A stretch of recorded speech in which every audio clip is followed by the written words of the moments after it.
CAA.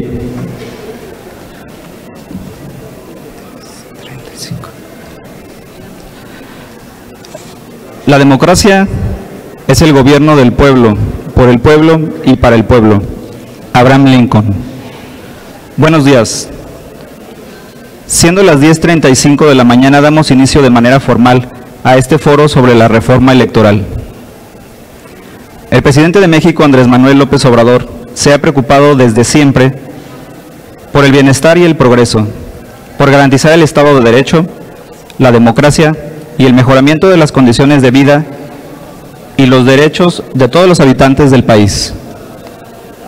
A lo largo de estos años que ha gobernado, se han realizado distintas reformas que buscan hacer de este un mejor país, y es responsabilidad, además de una convicción, de los diputados federales de la Cuarta Transformación, informar sobre tales reformas y llevar la verdad a todos los rincones de nuestro amado México. Hoy, en este Palacio Legislativo del Estado de Jalisco, el diputado federal Alberto Villa Villegas tiene a bien presentar este foro con el fin de informar a la sociedad jalisciense los beneficios de esta propuesta de reforma. Mi nombre es César Ernesto Castañeda y les doy la bienvenida a nombre del equipo que ha hecho posible este foro. Sean bienvenidos y bienvenidas. A continuación, tengo el honor de presentar a los referentes que nos acompañan en la mesa de presidium. Con ustedes el diputado federal Alberto Villa Villegas, para el que pido un fuerte aplauso.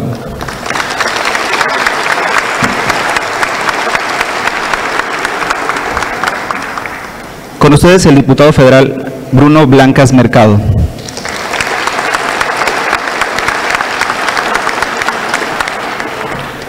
Con ustedes el diputado local Óscar Vázquez Llamas.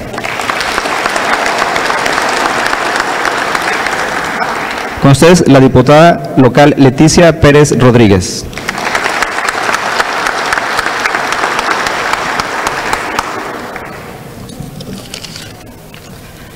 Agradecemos también la presencia de los invitados especiales. Alfredo Gómez Ramírez, de la Cámara de Comercio.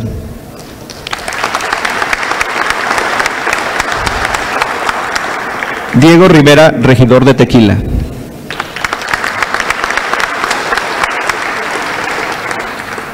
La Universidad UTEG, plantel Tonalá y Tlaquepaque. Licenciada Adriana Márquez.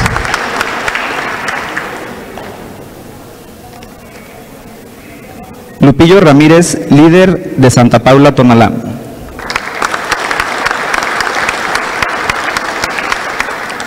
El maestro Juan Barajas, secretario de Formación Política del Comité Estatal de Morena.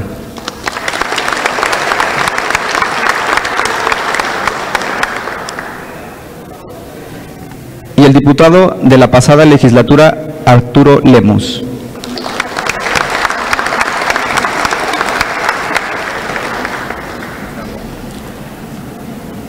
También agradecemos la presencia del regidor Ramón López Mena, regidor de Tonalá.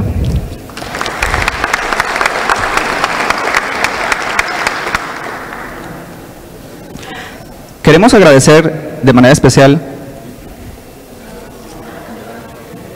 también agradecemos la presencia de la regidora Candelaria Ochoa.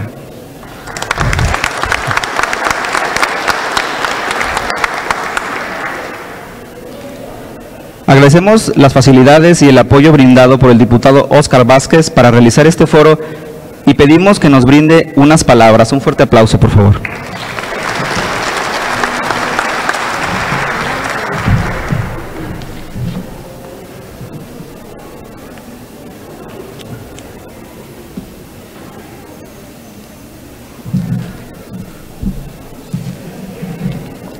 La democracia es el destino de la humanidad, la libertad su brazo indestructible. Benito Juárez.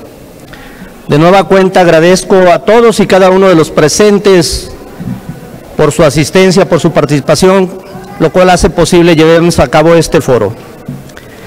Vivimos tiempos en los que impera la desinformación impulsada por la ambición y la mezquindad de unos cuantos.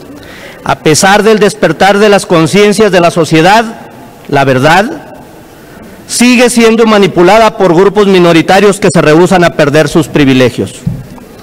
El Estado mexicano atraviesa por un proceso de transformación en el que se anteponen los derechos más fundamentales de los sectores vulnerables, de los desprotegidos y de los que menos tienen. Se está recuperando la autonomía de los poderes y la confianza en las instituciones, lo que se resume en la cuarta transformación de la vida pública de nuestro país. En estos momentos, en el Congreso de la Unión, se encuentra en discusión una reforma que impactará en gran medida el sistema democrático de nuestra nación. Como mexicanos tenemos la obligación de ser vigilantes y críticos de cada decisión que se toma a través de los representantes populares y de nuestros gobernantes.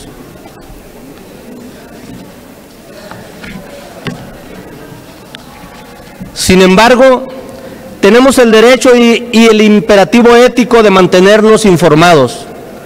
Existe una guerra sucia implementada de forma vulgar y malintencionada que pretende generar miedo, desconcierto y desconfianza en las familias mexicanas, la cual es sostenida con mentiras, engaños y consignas, pretendiendo reducir el nivel de debate en torno a la reforma electoral, que procura impulsar la democracia, austeridad, eficiencia y transparencia dentro de las instituciones electorales. Como legislador en el Estado de Jalisco, entiendo y respeto el hecho de que en el ejercicio de la democracia las diferencias son naturales y legítimas. Tengo claro que dentro de toda propuesta pueden existir puntos de mejora, pero lo que no podemos permitir es ser cómplices de la simulación y las artimañas de las élites y cúpulas que durante mucho tiempo estuvieron al frente de la toma de decisiones. Hoy estamos obligados, de forma ética, moral y legal, a mantener al pueblo de México informado, a escucharlo y sobre todo a obedecerlo, como afirma el principio zapatista de mandar obedeciendo. Este foro es una herramienta que tenemos el honor de compartir con todos ustedes, con la intención de coadyuvar a la construcción de un criterio propio en cada ciudadano referente a la discusión alejada de toda manipulación sobre la reforma electoral, la cual será una realidad teniendo como eje rector la democracia, austeridad, eficiencia y transparencia. Sean todas y todos bienvenidos a este foro sobre la reforma electoral. Gracias.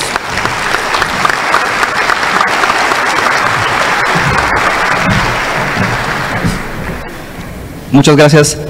También queremos agradecer la presencia del maestro Miguel de la Rosa. Un fuerte aplauso, por favor. Al licenciado Abraham Moreno.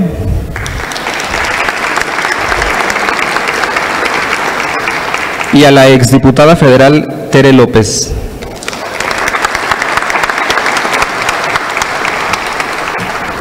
A continuación, el diputado federal Bruno Blancas Mercado nos dirigirá unas palabras.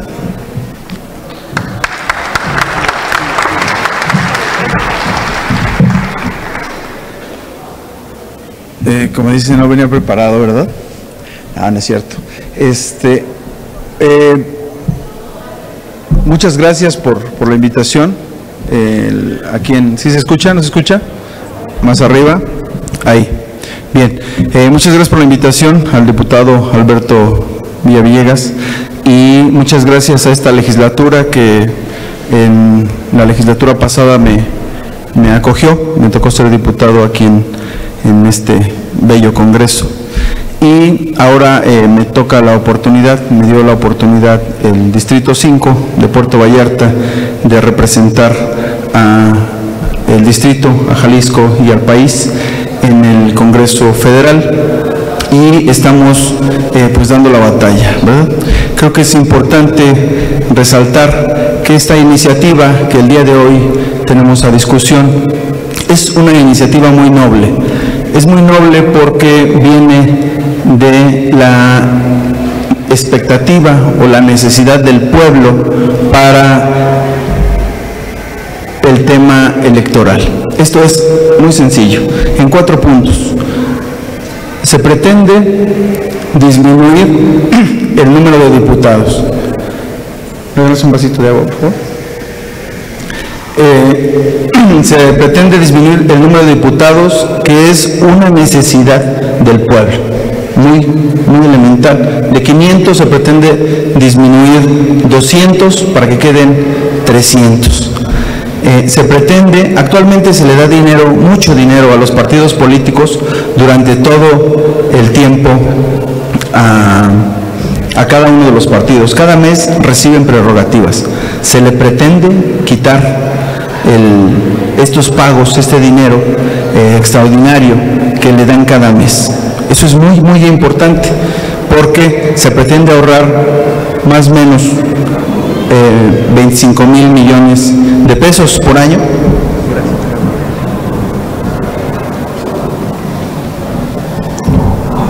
25,000 millones de pesos por año. Y también se reducirán los diputados locales, también se reducirán los regidores en cada uno de los municipios. Es muy importante, ¿por qué? Porque es una necesidad del pueblo, ¿sí? No voy a ahondar mucho, pero quería, digamos, tropicalizar la información más importante de esta iniciativa que presentó el presidente. Y, como ustedes saben, los opositores, la derecha, está muy en contra del ahorro. Y lo estamos viendo en los presupuestos, en donde los partidos que gobiernan, que son de la oposición, inclusive hasta los estudiantes se quejan de que les quitan el dinero para la educación, cuando la salvación de la población, la única forma de poder equilibrar la desigualdad en el país es con la educación. No es posible que estemos agrediendo la educación, quitándole presupuesto, cuando tendríamos que estarle aumentando y dándole más recursos para fortalecer a la base social, como lo está haciendo nuestro presidente de la República. Todo ese dinero que se está quitando, o que se pretende ahorrar en el gasto tan elevado del INE, se le pretende dar a la población, y obviamente hay gente que está en desacuerdo. Quiero compartirles que en verdad es un orgullo, un placer poder regresar aquí a la Casa del Pueblo. Yo me considero pueblo, somos pueblo, y regresar a la casa y poder hablar con honestidad y de frente. Y el día de hoy tenemos la oportunidad de tocar este tema que el diputado Alberto Villegas nos trajo a discusión aquí en la Casa del Pueblo. Entonces, les agradezco la invitación y al mismo tiempo les doy la bienvenida a su Casa del Pueblo. Gracias.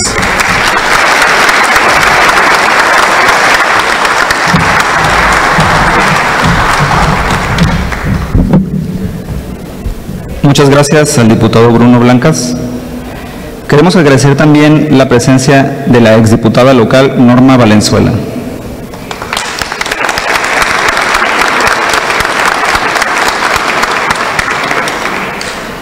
A continuación, para hacer la presentación sobre la reforma electoral, pedimos la participación del diputado federal Alberto Villegas. Le pedimos un fuerte aplauso a todos, por favor.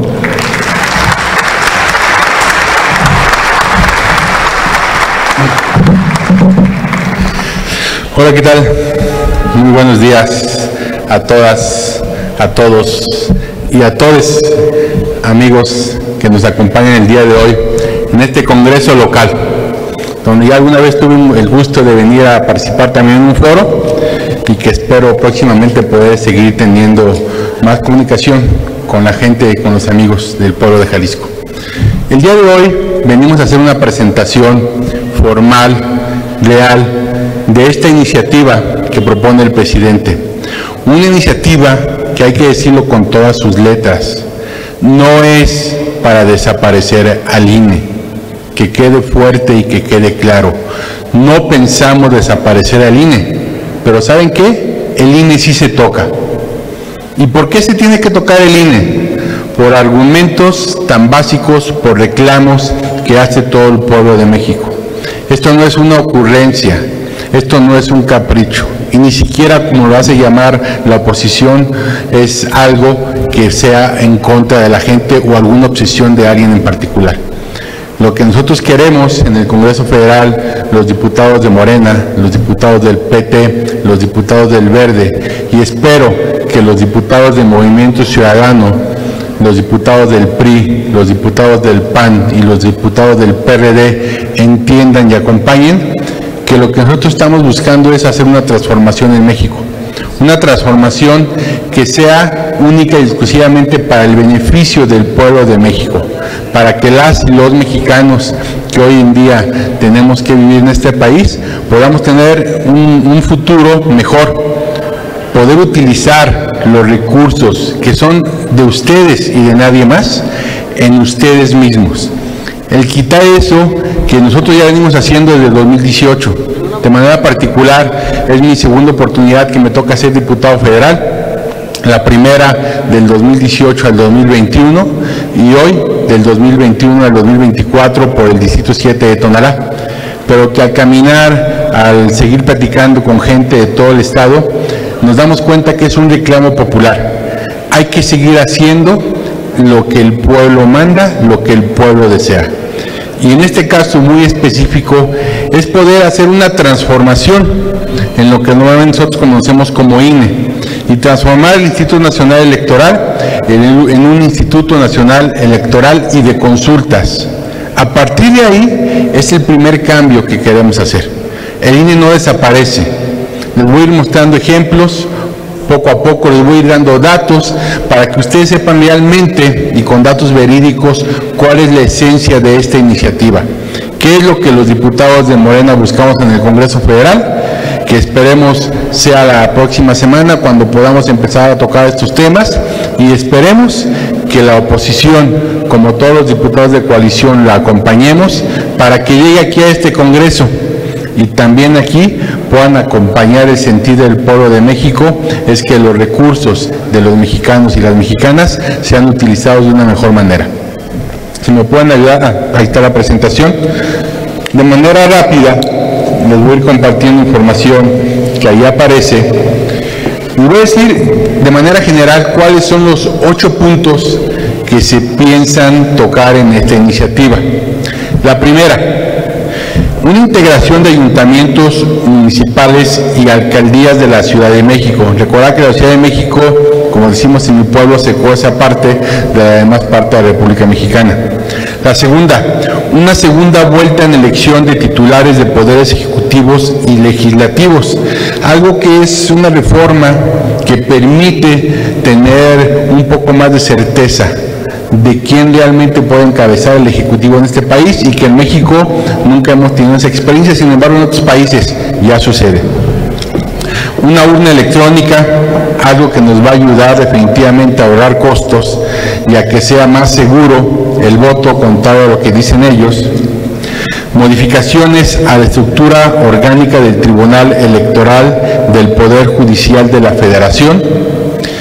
El proceso para la designación de consejerías y magistraturas, tratamiento de candidaturas independientes y derechos de minorías, sobre y subrepresentación electoral. Ese es un tema importante que ahorita se los voy a explicar, que cuando ustedes conozcan la iniciativa y que me ayuden a transmitirla con sus vecinos, con sus amigos, con su familia, se van a dar cuenta que al contrario de lo que dice la oposición, que es una reforma para beneficiar a Andrés Manuel, que se quiere elegir, que Morena se quiere quedar con el país, al hacer esta reforma es algo que beneficia a los mexicanos, pero que inclusive va en contra de los partidos políticos, y dentro de los partidos políticos incluimos a Morena. Utilizar y recortar los recursos que se les asignan a los mismos. Y ahí vamos todos parejos, y nosotros estamos totalmente a favor de eso. En ese último punto es el financiamiento público para las campañas electorales, lo que les había comentado, que son puntos importantes de manera general que se tendrían que tocar. Ahora, a partir de ahí, vamos empezando con lo que nos interesa en el tema económico. Yo aparte dentro de mis funciones como diputado federal, formo parte como secretario de la Comisión de Presupuesto. ¿Qué quiere decir eso? Que por nuestras manos, por las manos de un servidor, acaba de pasar un presupuesto el cual tiene que ver con todos los estados y las secretarías de este país. Un presupuesto totalmente transversal, donde bien aplica el tema de mujeres, donde bien aplica el tema de relaciones exteriores, donde bien aplica ciencia, tecnología, infraestructura, etcétera. Pero eso también tiene que ver con organismos electorales y políticos. ¿Ok? Ahí la primera noticia, como paréntesis, porque en otros años era algo que aquí nos reprochaban y que yo siempre dije lo contrario y el tiempo nos dio la razón. Jalisco se va a ver beneficiado este año con aproximadamente un 10-11% más de recursos. ¿Qué quiere decir? Que el estado de Jalisco va a recibir más dinero que el año anterior. Eso es gracias al trabajo de las y los diputados. Tengo que decirlo, principalmente los diputados de Morena que estuvimos ahí peleando, que no ha sido cosa de hoy, también para que ustedes lo sepan. Hace algún tiempo me tocó venir a dar aquí una rueda de prensa el año pasado, en el presupuesto del año pasado, y me decían, oye diputado, pero el presidente dijo que iba a haber recursos para la línea 4, y ahí están. Oye diputado, es que el presidente dijo que iba a haber recursos para la presa, y ahí están. Siempre que en este proyecto de Cuarta Transformación, siempre que el presidente ha dado su palabra, los diputados de Morena nos hemos encargado de que así sea. Ahí están las pruebas y ahí están los hechos.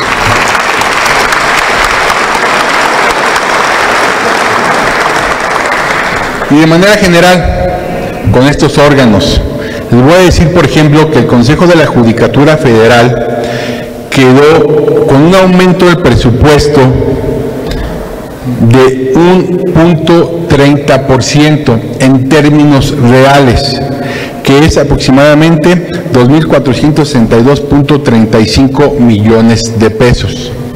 La Suprema Corte de Justicia de la Nación tuvo un incremento del 0.21%. El INE quedó con un presupuesto, que eso hay que tomarlo en cuenta, porque es parte del debate y la polémica que están diciendo la oposición, de repente la gente, que al INE se le quita dinero, y eso es falso. El INE quedó con un presupuesto de 19.736.59 millones de pesos, que en comparación con el presupuesto pasado es una reducción nominal de 7.083 millones de pesos. Pero aquí hay algo que sí tenemos que decir, que eso no lo dicen. ¿Qué es lo que hacemos nosotros? Encaminar los recursos a lo que este país necesita. El ejemplo más claro que tiene que ver con el INE. Recordar que cada año en este país, y hablando de años electorales, no es lo mismo el 2021, donde tuvimos elecciones, por ejemplo en Jalisco, de alcaldes, diputados locales, diputados federales y otros estados. El año pasado que hubo elecciones en 6 estados, y este próximo año que va a haber elecciones en 2 estados, en Coahuila y en el Estado de México. ¿Qué quiere decir eso? Pues que es algo totalmente incongruente que en este caso el INE esté pidiendo el mismo presupuesto cuando tenemos unas elecciones como en el 2018, en el 2021, en el 2022, cuando año tras año es menos el recurso que debería utilizar para organizar menos elecciones, mera lógica y meras matemáticas. Si tienes 3 eventos, debes de tener 3 pesos. Si tienes 2 eventos, debes de tener 2 pesos o algo proporcional a eso. Pero no te tengo que dar 5 o 6 como te los di en el 2021, porque son recursos que en este momento no vas a necesitar. ¿Dónde está el recorte? No es un recorte, es un ajuste a la realidad que este próximo año vamos a tener. Y por lo tanto, vamos a seguir optimizando los recursos que se le asignarían en este caso al INE. Que quede muy claro, no es un recorte, no se le quita, es un ajuste de acuerdo a sus necesidades que va a tener el INE el próximo año. Otro de los puntos, la integración de los ayuntamientos municipales y alcaldías de la Ciudad de México. ¿Qué quiere decir con esto?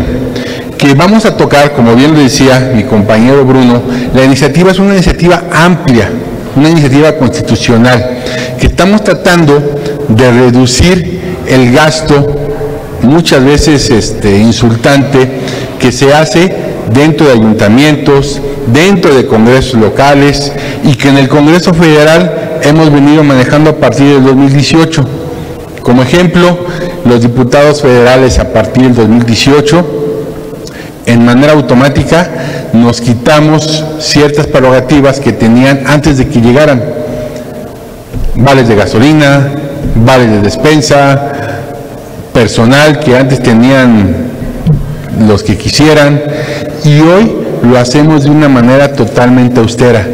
Año tras año el Congreso Federal se ha visto afectado en la reducción del presupuesto, y no porque esto sea malo, sino porque es un compromiso con la gente, el tratar de hacer más con menos, que me gustaría mucho que tomaran en cuenta esta frase, hacer más con menos, porque esa es la obligación que tenemos todas y todos en este país. Y ahí implica los ayuntamientos, y ahí implica también los congresos locales. El poder hacer una reducción, no únicamente de las nóminas, no únicamente de ciertas prerrogativas, sino también inclusive de la cantidad de regidores o diputados locales que hay. ¿Para qué? Para que esto sea en proporción a un ámbito nacional y también a la cantidad de población que se tiene. Si ponemos un ejemplo, un regidor en Tonalá, de donde yo vengo, gana menos de la mitad que un regidor, por ejemplo, de Zapopan. La población no es muy diferente, somos zona metropolitana, los problemas, aunque cada uno tiene su propio sentido, es la misma. Entonces, a partir de eso, poder hacer un ajuste real, sí, al trabajo que llevan a cabo cada uno de los representantes, pero que sea un ajuste en base a nuestra realidad y no en base a temas políticos. Y ahí, como pusimos el ejemplo en el Congreso Federal, estamos proponiendo que también haya este tipo de reducciones, tanto en ayuntamientos como en congresos locales. La que sigue, por favor.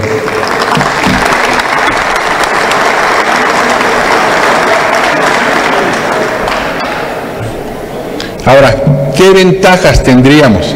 Por ejemplo, algo hay que decirlo también, que se ha pronunciado a favor de la reducción de cabildos, o sea, de regidores, y la Suprema Corte de Justicia de la Nación ha señalado que no afecta a la participación ciudadana ni la democracia participativa, para que vean que no es un tema únicamente, exclusivamente de los diputados federales, que es una idea que tenemos nosotros. La misma Suprema Corte ya lo dice, esto no afecta al trabajo que hacen los representantes. ¿A qué ayudaría? A disminuir la burocracia en los ayuntamientos, obviamente va a generar ahorros económicos, va a fortalecer la democracia en la elección de los ayuntamientos al establecer un sistema de listas para la elección de síndicos y regidores con base al tamaño del municipio. El mejor mecanismo para reflejar la representatividad de los partidos políticos en los ayuntamientos es por medio de la representación proporcional, que ese es un tema interesante. En otros estados ya funciona esto. En Jalisco, nuestro sistema electoral nos permite, por ejemplo, que el que es candidato a presidente municipal, en automático, aunque haya perdido, ya es regidor.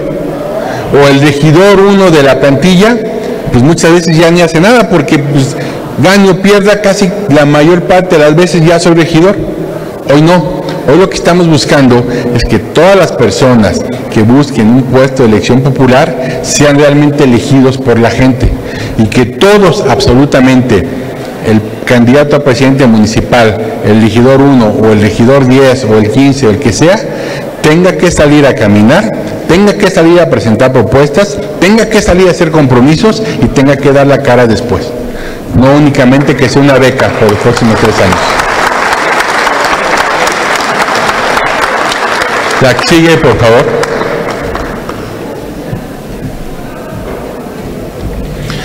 Otro de los puntos interesantes, que ahí sí creo que la oposición está más o menos de acuerdo, es una segunda vuelta en elecciones de poderes ejecutivos y legislativos. ¿Cuáles son las bondades de esta segunda vuelta? ¿O qué quiere decir eso? El poder tener, si no se encuentra bajo un argumento de mayoría en una elección, y voy a poner un ejemplo muy claro que acaba de pasar. Brasil, hace menos de un mes, tuvo elecciones, donde puede existir una cantidad de personajes que quieran aspirar a ese puesto, de candidatos sí, pero que al final de cuentas la ley marca que debe existir una clara diferencia de cierto porcentaje para que el titular del Ejecutivo sea declarado presidente. Y si no existe esa diferencia entre el primero y el segundo lugar, ¿qué tiene que hacer? Haber una segunda vuelta para poder tener una nueva elección, pero únicamente entre los dos punteros. El 3, el 4, el 5, el 6, los que hayan nacido, de manera automática se eliminan, y únicamente el primero y el segundo lugar, cuando no hay una diferencia clara y significativa, es donde se tendría que volver a echar esta segunda vuelta. Ya voy a poner un ejemplo. En México, en el 2006, recuerden que en el 2006 el licenciado Andrés Manuel López Obrador, voy a decirlo como es, discúlpenme, soy muy sincerote y yo ahora de decir mis palabras, le robaron la elección por menos del 2%.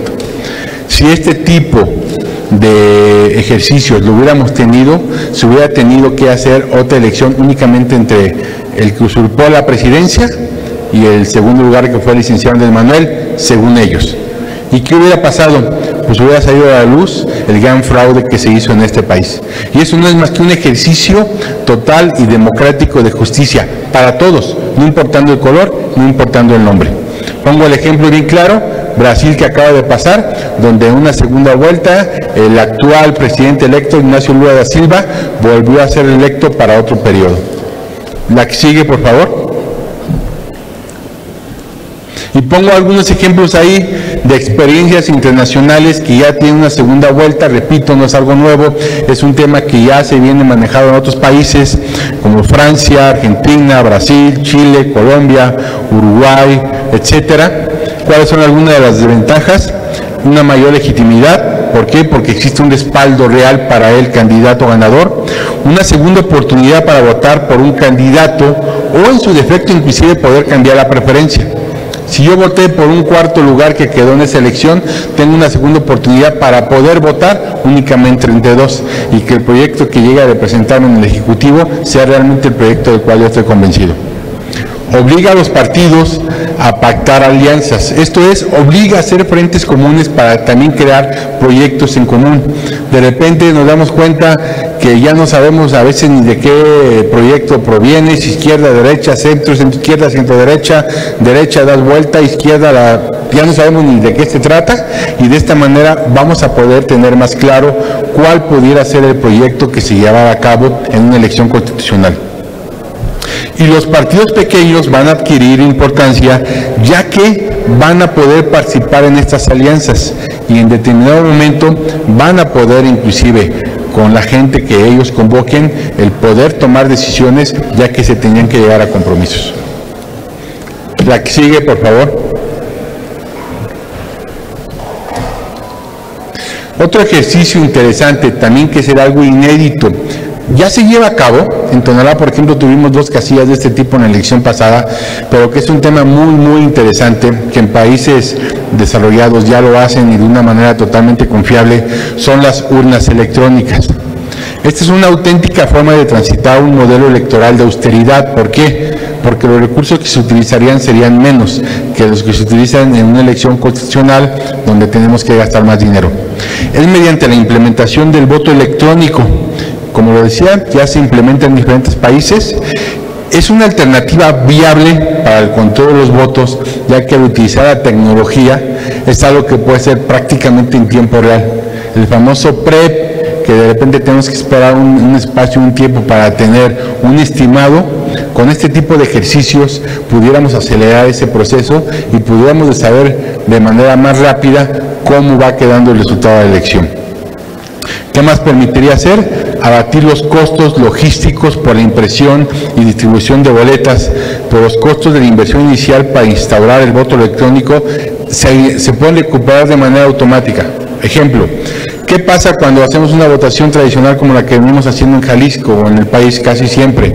Se imprimen boletas que sabemos todos que a veces sobran, faltan, se pierden, etcétera, pero que es un recurso, un papel que al final de cuentas, cuando lo utilizo, la ley marca que después de un tiempo se tiene que desechar.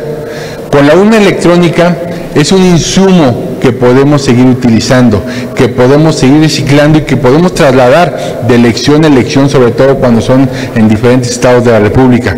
Eso nos va a permitir recuperar costos, gastar menos y que volvamos a lo mismo, al tema de la austeridad, de la seguridad y de poder transitar hacia algo que es inevitable, la modernidad hasta en asuntos de temas electorales.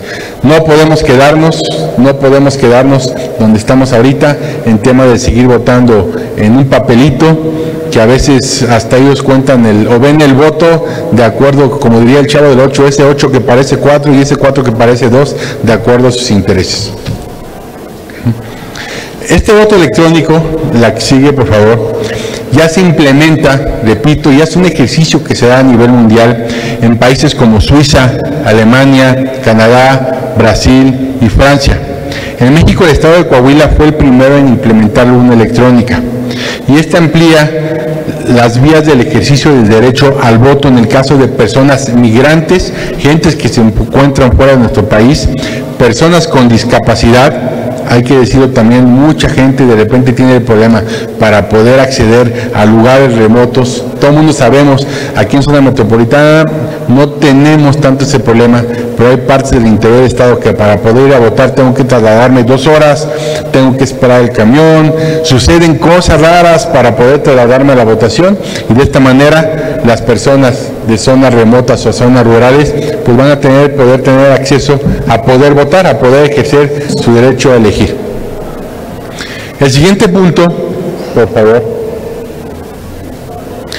tiene que ver con las modificaciones a la estructura orgánica del Tribunal Electoral del Poder Judicial de la Federación. Es el punto donde de repente han querido desvirtuar ciertas cosas acerca de hacer ciertas modificaciones a este tipo de órganos.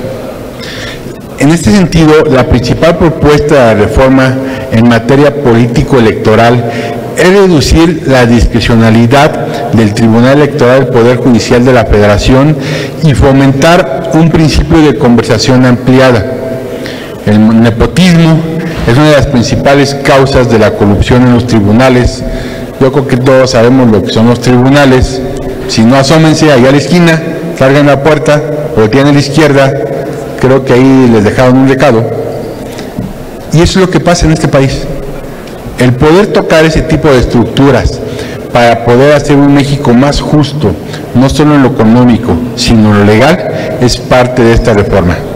Hoy tenemos que entender que lo que queremos hacer es la vida más democrática y más participativa. No necesariamente al gusto y al antojo de X o Y persona, sino lo que realmente nuestro país necesita.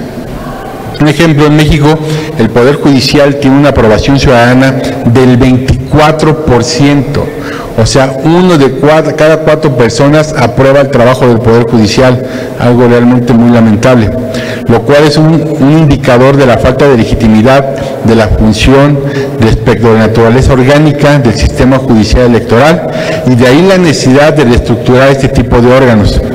La propuesta del presidente de la República es otorgar un mayor grado de legitimidad al sistema electoral. Hoy en día, por ejemplo, debemos cuestionarnos a quiénes representan los jueces, los magistrados y demás autoridades del poder del sistema electoral. ¿Por qué? Pues porque no fueron representados o no fueron elegidos por nosotros. Hay que recordar que en política hay un tema, hay una frase, hay algo que se dice mucho, el tema de cuates y cuotas, donde negociamos, donde intercambiamos, donde ahí pongo a fulanito porque es parte de lo que te tengo que dar, y es algo donde desde el gobierno federal estamos totalmente en contra. Creemos que la democracia participativa debe ser porque la gente así lo decide. ¿Que deben existir requisitos? Claro que deben existir requisitos. ¿Que deben existir perfiles? Claro que deben existir perfiles. ¿Que deben existir ciertas formas para que este tipo de ciudadanos lleguen a esos lugares técnicos? Claro que las tiene que haber. Pero a final de cuentas tenemos que tomar en cuenta que esos puestos deben de ser para ser alguien que ayude a que este país tenga más justicia en todo sentido, y no alguien que venga a estorbar o que por ser simplemente parte del amigo, de la amiga, del equipo, del intercambio, del te doy, del me das, sean los que están ahí.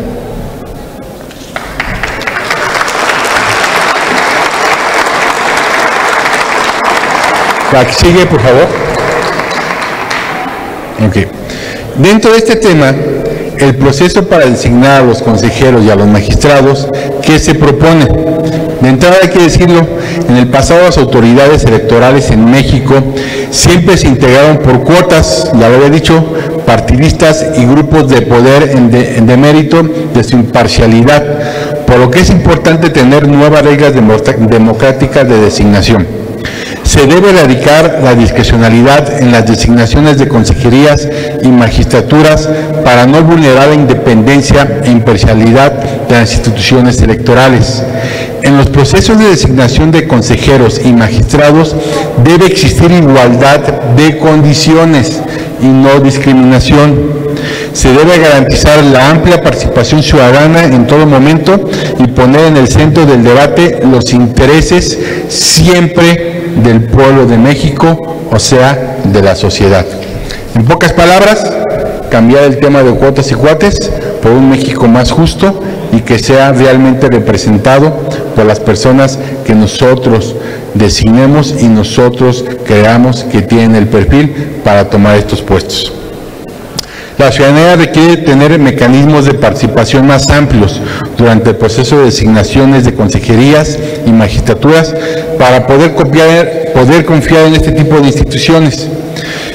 Aquí, un poquito más adelante, les voy a poner un ejemplo, porque esto es, repito, este es uno de los temas medulares de la reforma. Seguramente ustedes han visto en las noticias, en la marcha que realizaron hace poquito, legítima, dicen ellos, lo digo con todo respeto, porque en el gobierno federal sí hay libertad de expresión. En el gobierno federal se permite que la ciudadanía haga marchas. No les quitamos el transporte, no les cerramos calle. Al contrario, los protegemos para que ellos puedan tener el legítimo derecho a expresarse. Como no sucede en otros lados, no voy a dar ejemplos, no vaya a ser que vaya a herir susceptibilidades, pero creo que algo parecido sucedió ayer en Jalisco. En el gobierno federal estamos comprometidos con escuchar a todas y todos los mexicanos.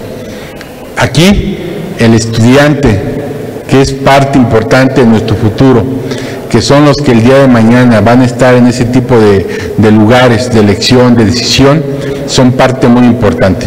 Ya lo dijo mi compañero Bruno, el poderles dar el apoyo para que puedan continuar con sus estudios, el no negarles el libre derecho de expresión y poderles garantizar que si hoy que son unos jóvenes y que muchos de ellos inclusive todavía no votan, pero que el día de mañana van a votar y el día de mañana se van a acordar de lo que les hicieron, hoy en el gobierno federal no existe. Hoy al contrario, damos todas las libertades para que salgan a expresarse, para que salgan a debatir, para que salgan inclusive ellos mismos a tomar y formar una opinión y que el día que tengan que votar, cualquiera que sea, las elecciones que ellos elijan sean conscientes con la madurez y el conocimiento necesario para que su voto sea en verdad una realidad en este país.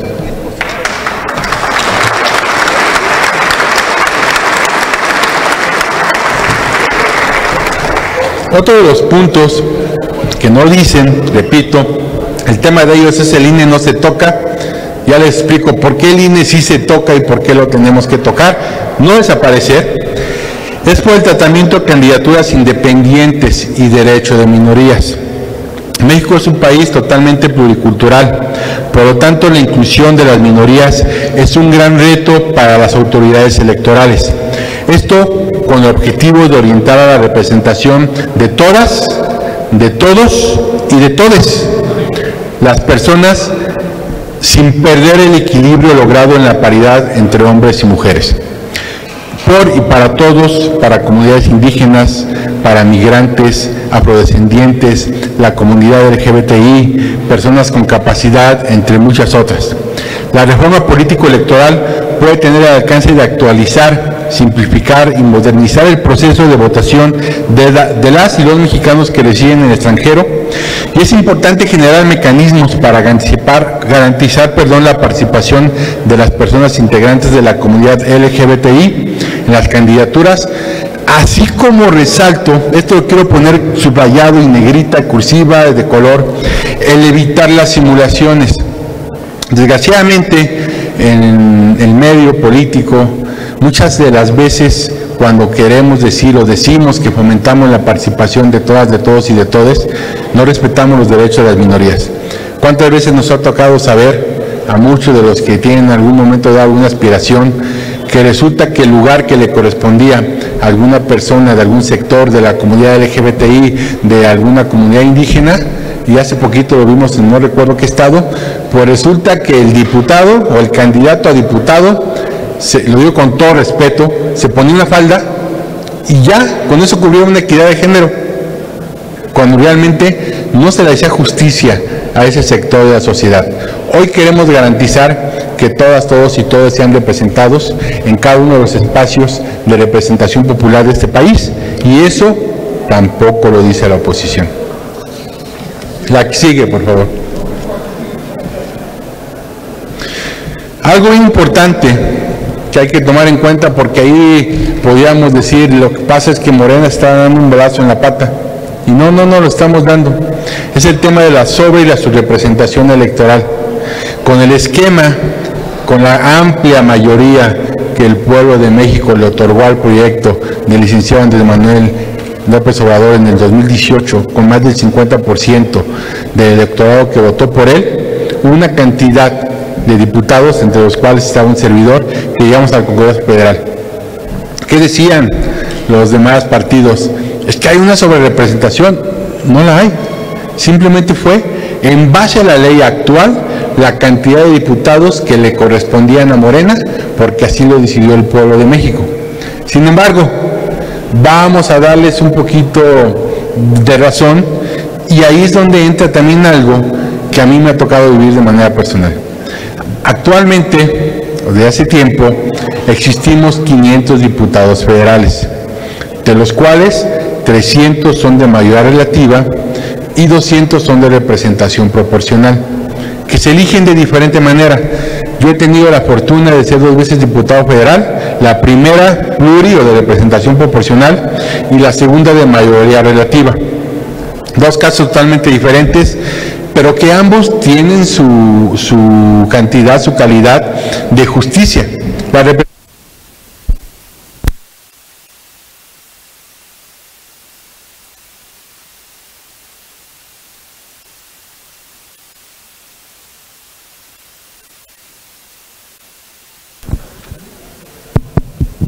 Ahí está. Lo bueno que veníamos preparados. Bueno, ¿sí me escuchan? Ok. La representación proporcional.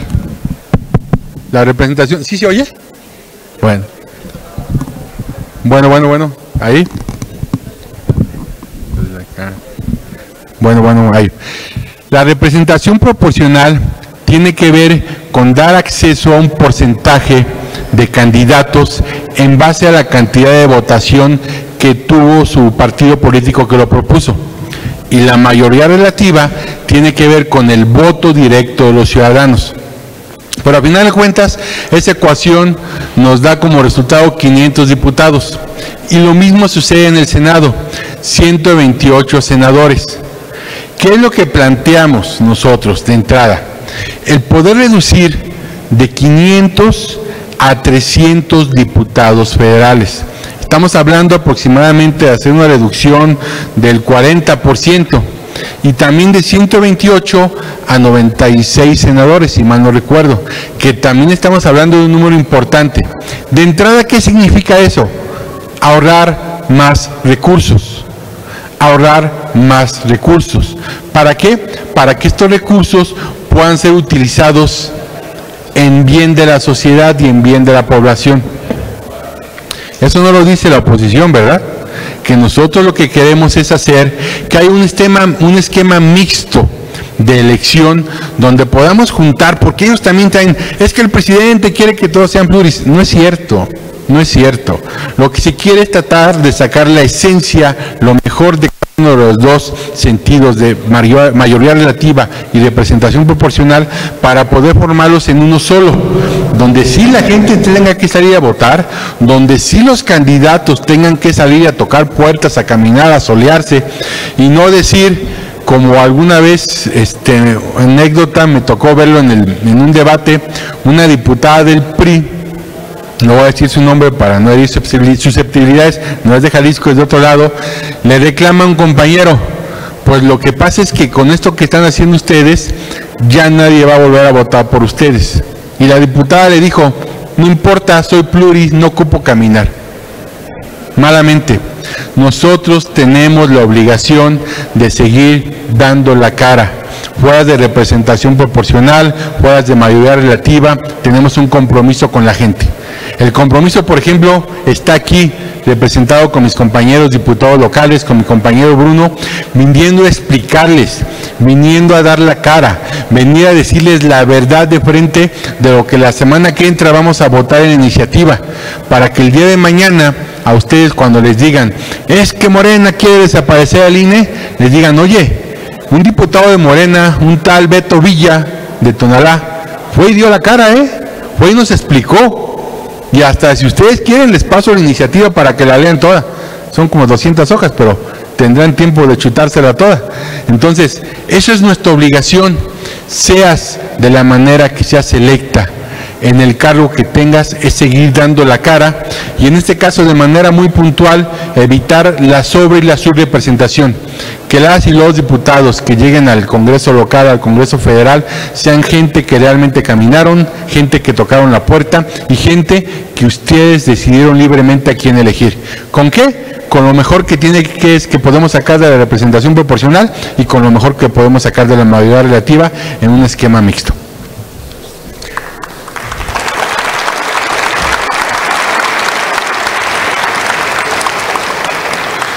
El siguiente punto, pudiéramos decir también, nos damos un balazo en la pata, que sigo insistiendo no, porque al final de cuentas para Morena lo más importante es que los recursos públicos no se queden en los partidos, sino se queden en la gente. Es el financiamiento público para las campañas electorales. Los recursos públicos que reciben los partidos políticos, realmente hay que decirlo, son excesivos y desproporcionados en un país con tanta desigualdad y pobreza. En esta reforma proponemos un sistema de financiamiento mixto, público y privado, con el cual se garantice la equidad en la distribución de los recursos destinados en la contienda. Con el financiamiento público confirma que el Estado asegura condiciones mínimas para el adecuado cumplimiento de sus fines. ¿Qué quiere decir eso? Que el gobierno va a garantizar que los partidos políticos que estén en funcionamiento tengan el dinero, el recurso que necesitan para poder trabajar, no para tener excesos. Y ahí es donde entra el tema de Morena, donde en Morena, si siguiéramos este esquema a nivel federal, seríamos el partido que más dinero recibimos. ¿Ustedes creen que nos convendría hacer esta reforma? Pues claro que no. Sin embargo, estamos proponiendo que esta reforma cambie cómo se le otorga recursos a los partidos políticos, que sea para su funcionamiento sí, pero no sea para que tengan para andar comprando camionetas del año, para andar metiendo a la novia al partido a trabajar, para tener 20 secretarios que uno me cargue el agua, el otro el café, el otro la mochila, el otro me pase la pluma, para evitar los excesos que también en los partidos políticos hay. ¿Qué pasa? Que con el financiamiento privado se aseguran también las condiciones indispensables. ¿Para qué? Pues para que desarrollen actividades permanentes. Voy a poner un ejemplo entre lo público y lo privado. Muchos de nosotros tenemos un negocito, un changarrito, hasta un puesto de chicles. Y todos sabemos que en mi negocio tengo que hacer lo mismo que he venido diciendo desde hace rato. Hacer más con menos. Las autoridades estatales, los congresos locales, los congresos federales, gobiernos estatales, municipales, federales, los órganos que nos rigen como el INE, y en este caso pues también tendrían que ser los partidos políticos. es algo en lo cual tendríamos que tener coherencia entre lo que decimos y lo que hacemos, y tenemos que entender que el dinero que se recauda en este país, el principal fin no debe ser para los políticos. Sí debemos garantizar opciones mínimas de su funcionamiento, sí es cierto, pero la principal fuente de estos recursos, o el objetivo principal cuando se recaudan, y que sean destinados para el beneficio de las y los mexicanos, para la salud, para la seguridad, para las calles, para educación, para esos temas tan importantes que en este gobierno que encabeza el presidente Andrés Manuel López Obrador lo hemos tratado de hacer desde 2018, que no ha sido una tarea fácil, pero que hemos puesto el ejemplo de que con austeridad se pueden seguir haciendo muchas cosas. Hay como dato, de conformidad con el artículo 41 de la Constitución, durante el ejercicio 2021, los partidos políticos recibieron un total de 10.549 millones de pesos. Y en los últimos 10 años, el gobierno federal ha destinado 52.938 millones de pesos, casi 53.000 millones de pesos, para financiamiento a los partidos políticos. Y hay un dato interesante, de esa cifra, de esos casi 53.000 millones de pesos, solamente 6.576, o sea, un poquito más del 10%, que corresponden al 12.4% real, corresponden a gastos de campaña. O sea, del 100% de dinero que se le da a los partidos políticos en los últimos 10 años, únicamente el 12.4% ha correspondido a actos de campaña y lo demás se ha ido a gasto corriente. Ahí les paso el dato. ¿Qué pudiéramos hacer con esos 40.000 millones de pesos que nos pudimos haber ahorrado y haberlos utilizado en salud, en educación, en infraestructura, en seguridad y en muchos de los problemas que tenemos en este país? De manera general, esos son los puntos importantes que toca esta reforma. El INE no desaparece, quiero que quede bien claro, y lo digo fuerte y lo digo claro, el INE no desaparece. Queremos hacer una transformación, sí, pero queremos que sea una transformación justa y de acorde a las necesidades de este país.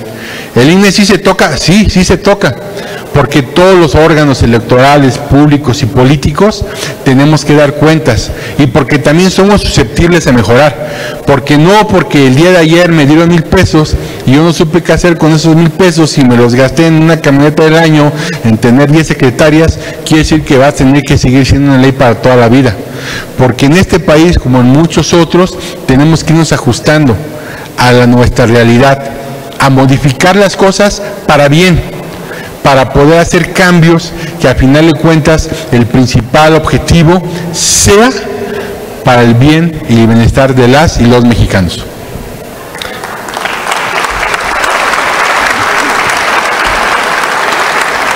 Para finalizar,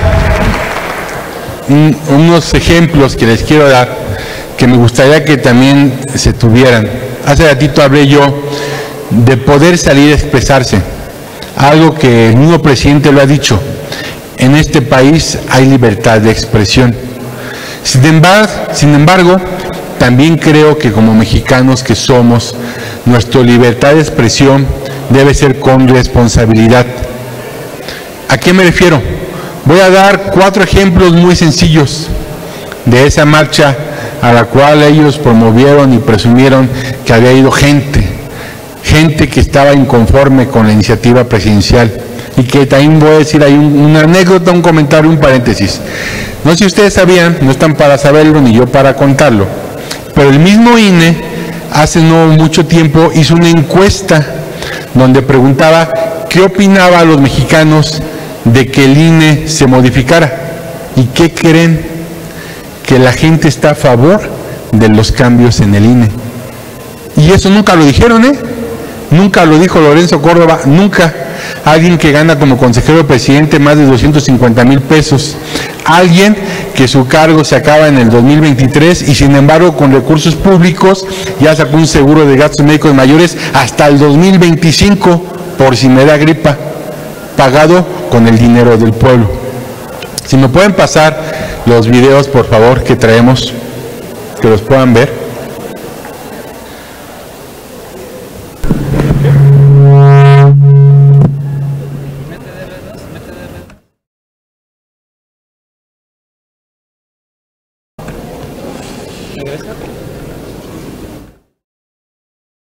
El instituto de no desaparecerlo. La reforma que se presenta busca desaparecerlo. Así es. ¿Dónde en la reforma dice que se busca desaparecer al INE? Habría que verla. ¿Qué necesitas? Buenas tardes, aquí estamos en El Ángel defendiendo al INE y quisiera yo hacerle una pregunta. ¿Por qué está defendiendo al INE? Porque pues es una identificación oficial donde defiendo mi derecho de ser un ciudadano mexicano. Para eso estoy aquí, porque pues no es derecho que lo quiten, no tiene ese derecho y no se lo damos. Muy bien. Y lo que les va a pasar a ellos. Yo hablo con mi sirvienta y mi sirvienta no sabe de lo que se trata. Muchas gracias, vamos a tomar el tiempo para la entrevista, para la pregunta del medio. Gracias por el comentario. Nada más para...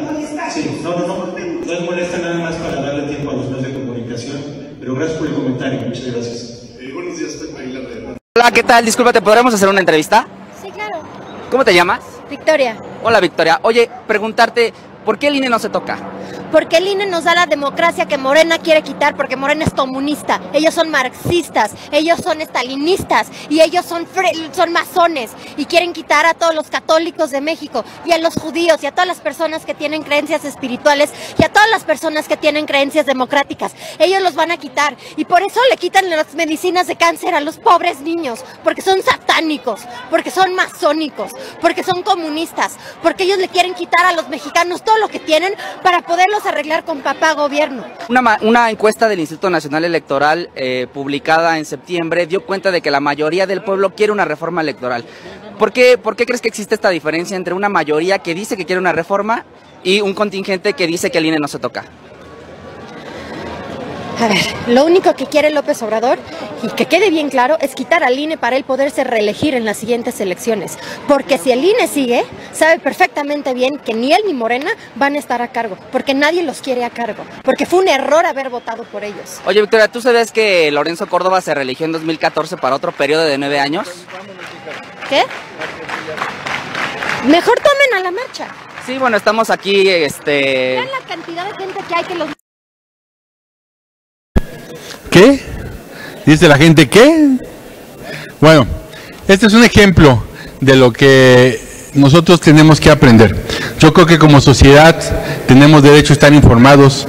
Nosotros como representantes populares de ustedes, regidores, presidentes municipales, diputados locales, diputados federales, tenemos la obligación de dar la cara, donde en el ámbito que nos corresponde, en este caso, ahorita tiene que ver con el tema federal, seamos los que demos la cara, vengamos, les expliquemos de viva voz para que ustedes estén informados, para que ustedes tomen conciencia y para que sepan realmente que el INE no va a desaparecer, pero el INE sí se toca, y lo digo fuerte y claro, para que la semana que entra, que haya votación, ustedes vean cómo votaron los diputados de Jalisco y aquellos que se atrevan a votar en contra, fíjense contra qué van a votar, contra quitarle privilegios, contra quitar prerrogativas, contra hacer más justicia, contra bajar diputados federales, contra bajar senadores, contra quitar dinero a partidos políticos.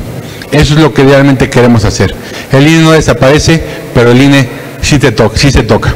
Para finalizar, los esperamos el próximo domingo a la verdadera marcha del pueblo, donde la gente libre y consciente va a salir a expresarse.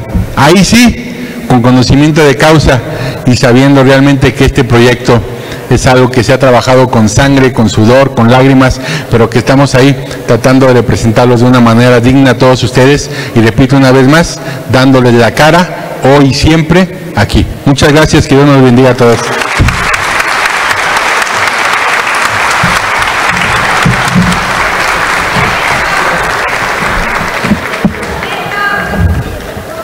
A continuación, la diputada local Leticia Pérez nos dirigirá unas palabras a manera de clausura.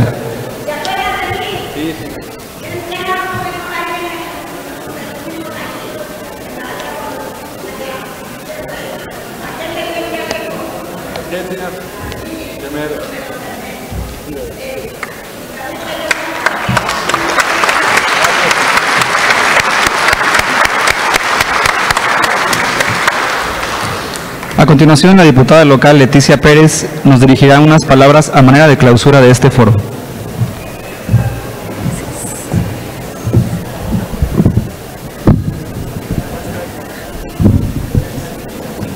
Gracias. Sí me escucho, ¿verdad? Sí. Gracias. Bueno, pues la democracia es un sistema político que defiende la soberanía del pueblo y el derecho del pueblo a elegir y controlar a sus gobernantes. La palabra significa etimológicamente demos pueblo, kratos poder. Por ende, se define como el poder del pueblo. Por lo tanto, el INE no solo se va a tocar, se va a transformar. Buenos días a todos, bienvenidos. Agradezco la invitación al diputado Alberto Villa Villegas.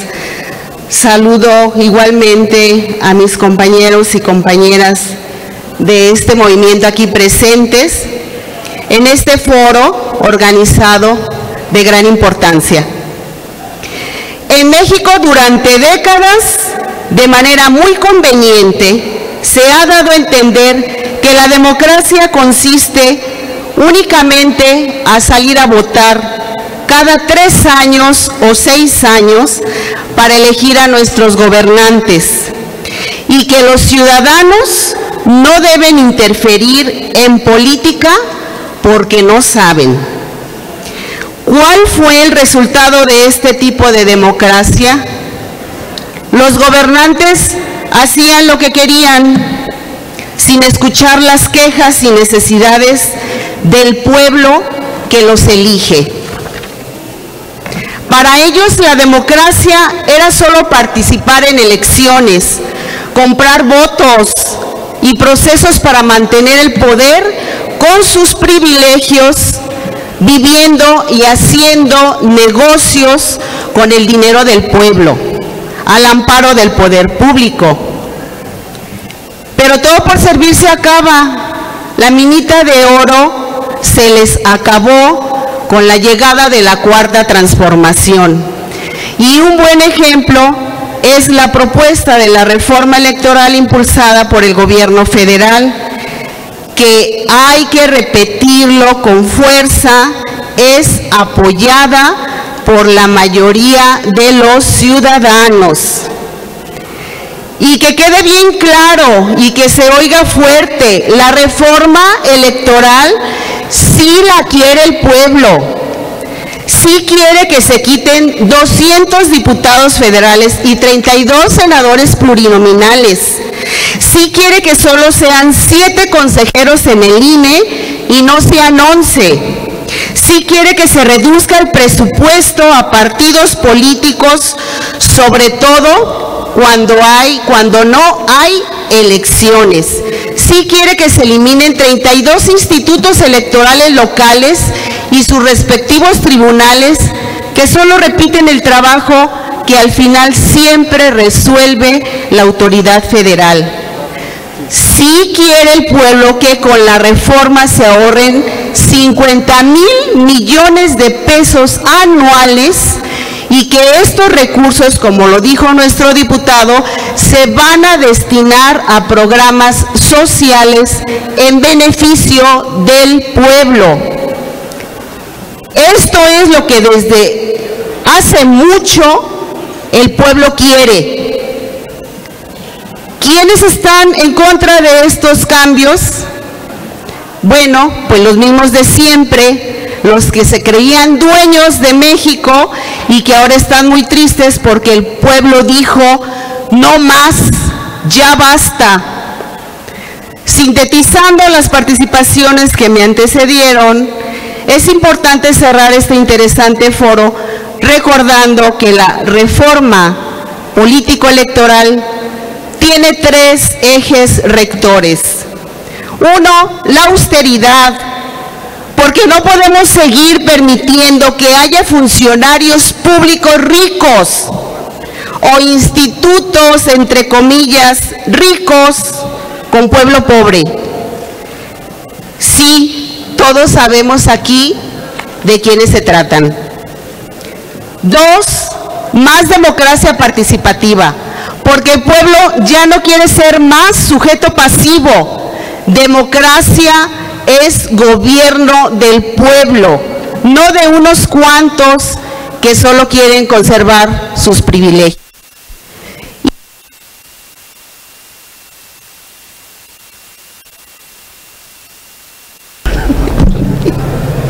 Si quieres, dámelo así.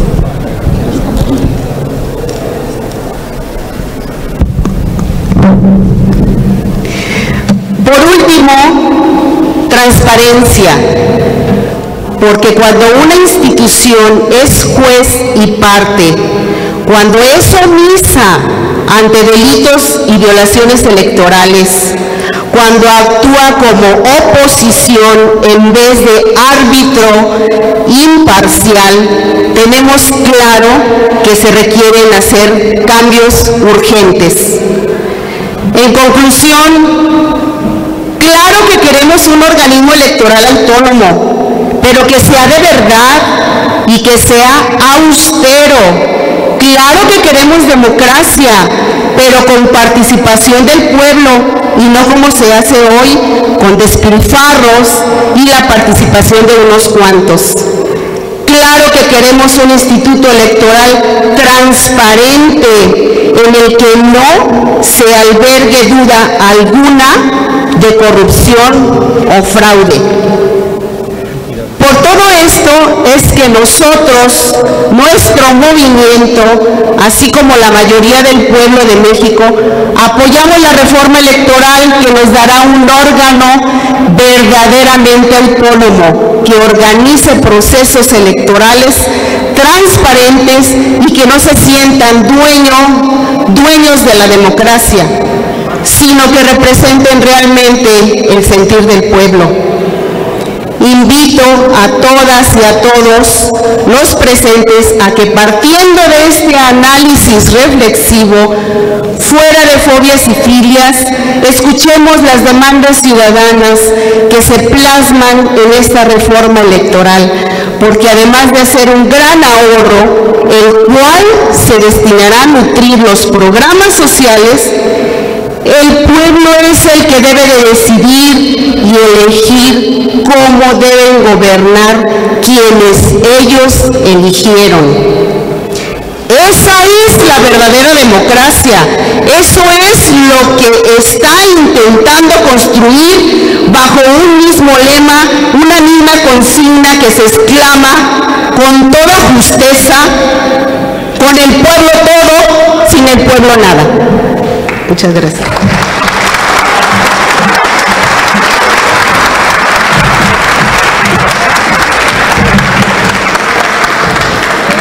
A nombre de todo el equipo que hizo posible la realización de este foro, agradezco su presencia. Muchas gracias a todos ustedes que se dieron el tiempo, que dejaron de hacer.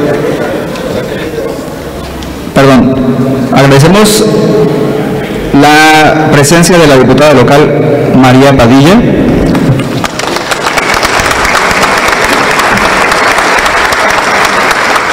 Y muchas gracias a todos ustedes por el interés, porque ustedes están del lado correcto de la historia. Muchas gracias por el apoyo. Y como dijo la diputada y lo dice el presidente, con el pueblo todo y sin el pueblo nada. Gracias.